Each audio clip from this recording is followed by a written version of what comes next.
Good afternoon. I will continue with the next chapter, that is income from capital gains. Any income that arises from the transfer of a capital asset is called as income from capital gains. So ಯಾವುದಾದ್ರೂ ಒಂದು capital asset transfer ಮಾಡಿದಾಗ ನಮ್ಗೆ ಏನಾದ್ರು income ಬಂದ್ರೆ ಅದನ್ನು income from capital gain ಅಲ್ಲಿ tax ಹಾಕ್ತಾರೆ.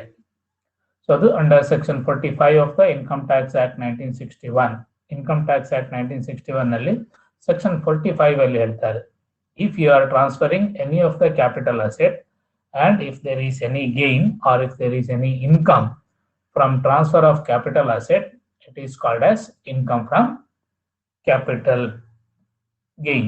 Income from capital gain ಅಂತೇಳಿ ಕನ್ಸಿಡರ್ ಮಾಡ್ತಾರೆ. So what are the basis of charge? So capital gain tax liability arises only when certain conditions are fulfilled. If certain conditions are fulfilled, then capital gain tax liability arises. So which are those conditions? So there are 4 conditions. If these 4 conditions are satisfied, then there is a capital gain tax liability. Means you have to pay the capital gain tax. So what are those conditions? First condition is there should be a capital asset. ಅಲ್ಲಿ ಒಂದು capital asset ಇರಬೇಕು ಅಂತ ಹೇಳ್ತದೆ law. ಮತ್ತು capital asset is transferred by the assessee during the previous year. Previous year ಅಲ್ಲಿ assessee ಆ capital asset ಅನ್ನು transfer ಮಾಡಿರಬೇಕು. ಮತ್ತು there should be profit or gain as a result of transfer. ಆ ಕ್ಯಾಪಿಟಲ್ ಅಸೆಟ್ ಟ್ರಾನ್ಸ್ಫರ್ ಮಾಡಿದಾಗ ಅವನಿಗೆ profit ಆಗಿರಬೇಕು ಅಥವಾ ಗೇನ್ ಆಗಿರಬೇಕು. ಸೊ ಆಗ ಮಾತ್ರ ಅದು ಚಾರ್ಜಬಲ್ ಟು ಟ್ಯಾಕ್ಸ್ ಆಗ್ತದೆ. ಮತ್ತು such profit or gain which arises from the transfer of capital asset should not exempt from tax under section 45 or 45B or 45D or 45EC, 54EC, 54G or 54GA. ಈ section 54 ಅಲ್ಲಿ ಅದು exempt ಆಗಿರಬಾರದು. Exempt ಆಗಿರೋದಿದ್ರೆ ಅದರ tax liability arise ಆಗ್ತದೆ.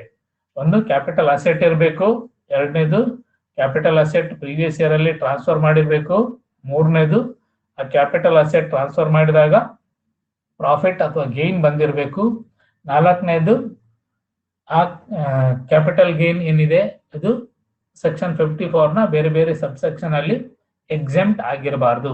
ಹಾಗಿದ್ದಾಗ ಅದು liable to B tax ಅಂತೇಳಿ consider ಮಾಡ್ತೇವೆ. ಅದಕ್ಕೆ ಟ್ಯಾಕ್ಸ್ ಲಯಬಿಲಿಟಿ ಅರೈಸ್ ಆಗ್ತದೆ ಅಂತೇಳಿ ನಾವು ಹೇಳ್ತೇವೆ. ಆಮೇಲೆ ಕ್ಯಾಪಿಟಲ್ ಗೇನ್ ಅಂದ್ರೆ ಯಾವುದೆಲ್ಲ ಸೇರ್ ಇರ್ತದೆ ಅಂತ ಹೇಳುವಂಥದ್ದು. So capital gain shell include the following. ಬೇರೆ ಬೇರೆ ಆಸ್ಪೆಕ್ಟ್ಸ್ ಅದರಲ್ಲಿ ಸೇರಿರ್ತದೆ. ಯಾವುದನ್ನೆಲ್ಲ ಕ್ಯಾಪಿಟಲ್ ಗೇನ್ ಅಂತೇಳಿ ಹೇಳ್ತೇವೆ ನಾವು ಅಂತೇಳಿ. So first one, any profit or gain from the transfer of a capital asset by way of distribution of capital asset on the dissolution of a firm or other association of person. So any profit or gain from transfer of a capital asset by way of distribution of capital asset on dissolution of firm. ಅದರ ಒಂದು ಫರ್ಮಿನ dissolution ಆಗುವಾಗ ಅಥವಾ ಬೇರೆ association of firm ಇರಬಹುದು ಅಥವಾ body of individuals ಇರಬಹುದು, ಇದರದ್ದು dissolution ಆಗುವಾಗ ಅಂದ್ರೆ ಅವರು ಕ್ಲೋಸ್ ಮಾಡುವಾಗ, ಅವರ ಬಿಸ್ನೆಸ್ ಅನ್ನು ಕ್ಲೋಸ್ ಮಾಡುವಾಗ ಅವ್ರು ಏನ್ ಮಾಡ್ತಾರೆ, ಅಲ್ಲಿರುವಂತಹ ಪ್ರಾಪರ್ಟಿಯನ್ನು ಅಥವಾ ಕ್ಯಾಪಿಟಲ್ ಅಸೆಟ್ ಅನ್ನು ಅವರ ಮೆಂಬರ್ಸ್ಗೆ ಡಿಸ್ಟ್ರಿಬ್ಯೂಟ್ ಮಾಡ್ತಾರೆ. ಸೊ ಆಗ ಏನಾದ್ರೂ ನಿಮ್ಗೆ ಕ್ಯಾಪಿಟಲ್ ಗೇನ್ ಅರೈಸ್ ಆದ್ರೆ ಅದು ಚಾರ್ಜಬಲ್ ಟು ಟ್ಯಾಕ್ಸ್ ಅಂತ ಹೇಳ್ತೇವೆ. ಅದನ್ನ ಕ್ಯಾಪಿಟಲ್ ಗೇನ್ ಅಂತೇಳಿ ಕನ್ಸಿಡರ್ ಮಾಡ್ತೀವಿ. ಇನ್ನೊಂದು, any profit or gain from the transfer of a capital asset.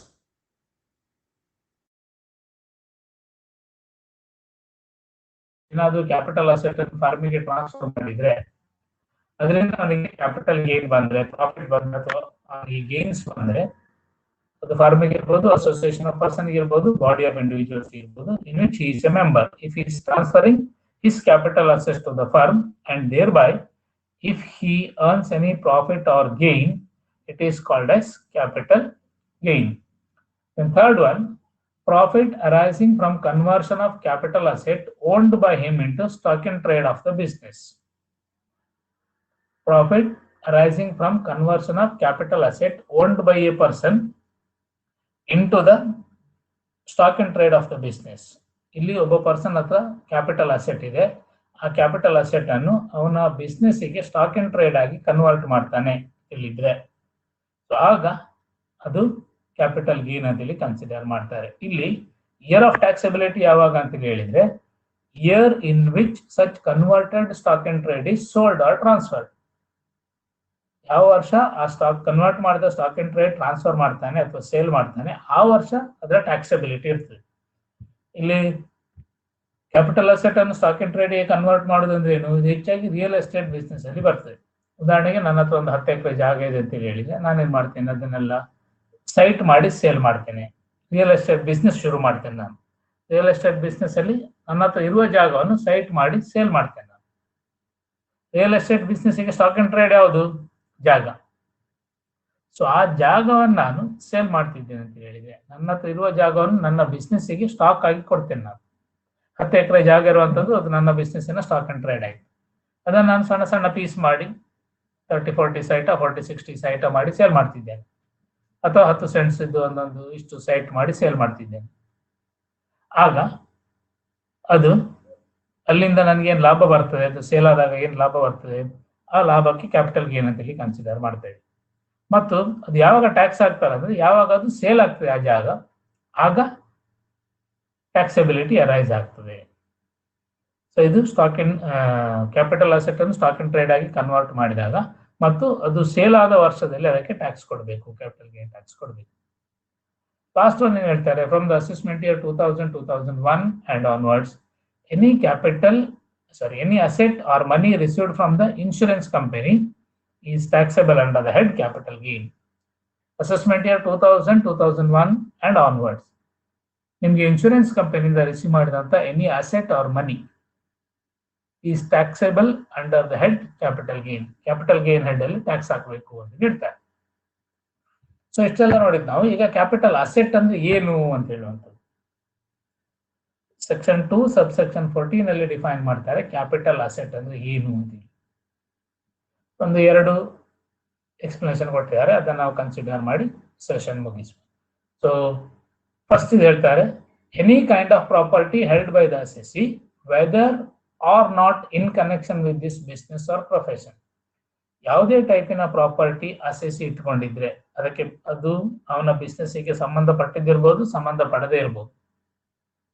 So ಇದನ್ನ ನಾವು ಕ್ಯಾಪಿಟಲ್ ಅಸೆಟ್ ಅಂತೇಳಿ ಕನ್ಸಿಡರ್ ಮಾಡ್ತೇವೆ.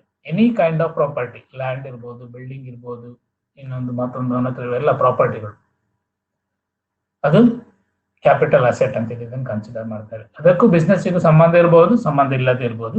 It is called as capital asset. ಇನ್ನೊಂದು, any security held by the foreign institutional investor. Foreign institutional investors ಇಟ್ಕೊಂಡಿರುವಂತ ಯಾವುದೇ security, ಅದನ್ನು ನಾವು ಹೇಳ್ತೇವೆ ಕ್ಯಾಪಿಟಲ್ ಅಸೆಟ್ ಅಂತೇಳಿ ಕನ್ಸಿಡರ್ ಮಾಡ್ತೇವೆ. Foreign institutional investors must have invested in such properties in accordance with the regulations made under Securities and Exchange Board of India Act 1992. Foreign institutional investors SEBI Act ನ guidelines ನ ಪ್ರಕಾರ invest ಮಾಡಿ ಅವನ ಹತ್ರ ಒಂದಿಷ್ಟು security ಇದೆ ಅಂತ ಹೇಳಿದ್ರೆ ಆ ಸೆಕ್ಯೂರಿಟಿಯನ್ನು ಕ್ಯಾಪಿಟಲ್ ಅಸೆಟ್ ಅಂತೇಳಿ ಕನ್ಸಿಡರ್ ಮಾಡ್ತಾರೆ.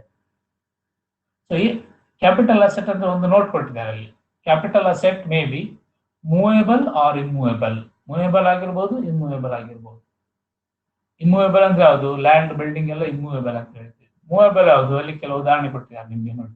ಫರ್ನಿಚರ್ ಇದೆ, ಜ್ಯುವೆಲ್ರಿ ಇದೆ, ಕಾಪಿರೈಟ್ ಇದೆ. ಇದೆಲ್ಲ ನಾವು ಇನ್ನೊಬ್ಬರಿಗೆ ಟ್ರಾನ್ಸ್ಫರ್ ಮಾಡ್ಲಿಕ್ಕೆ ಸಾಧ್ಯ ಆಗುವಂಥದ್ದು ನಾವು ಕೂಡ, ಬಟ್ ಮೂವೇಬಲ್ ಅಂತ ಹೇಳ್ತಾರೆ.